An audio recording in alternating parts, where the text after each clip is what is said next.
Very kind, very caring, very intelligent.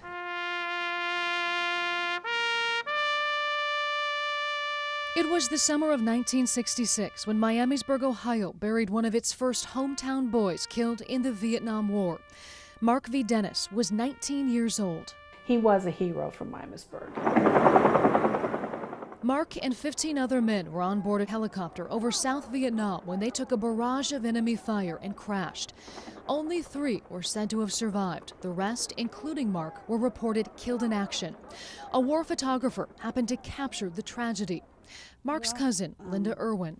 Of course, when we found out, we were all pretty devastated. I think there was a lot of shock to begin with because we all thought Mark would come back. And this is where the story of Mark V. Dennis takes a drastic turn. Just because something is written in stone doesn't make it so.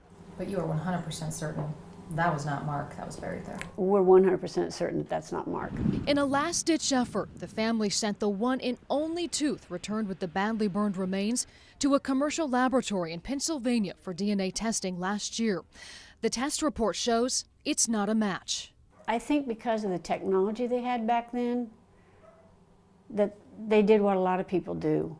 It was process of elimination. We knew these guys, we could identify these people. Here's another body over here that had to be Mark. A 1970 Newsweek magazine changed everything for the Dennis family. Inside, a photo of an unidentified POW. And we all said, that's Mark. The resemblance uncanny. However, the military says the man in the photo wasn't Mark. Still, it planted a seed of doubt which grew into a decades-long quest for answers.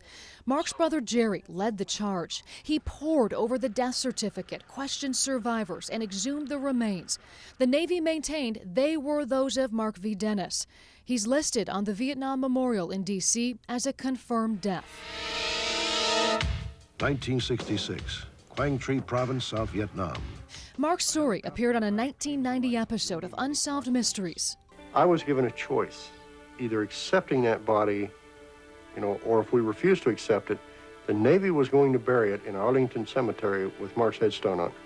And I decided there was no way in hell they're going to do that. And I give Jerry an awful lot of the credit because he was a bulldog.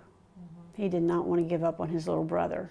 Unfortunately, Mark's parents and brother died without seeing the results of this latest DNA test. Finally, the Department of Defense acknowledged that there was, quote, compelling evidence to reanalyze the case and requested the remains be brought to Offutt Air Force Base in Nebraska, where there's a satellite lab for the Defense POW MIA Accounting Agency, responsible for identifying remains of the missing dead from past wars.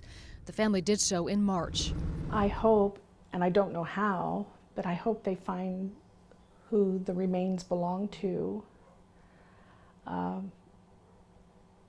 As far as knowing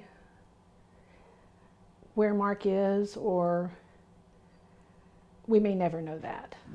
At least we know that the remains sent home were not his. There could be somebody else, another family out there just like us saying, we don't know what happened. We'd like to put them at rest as well.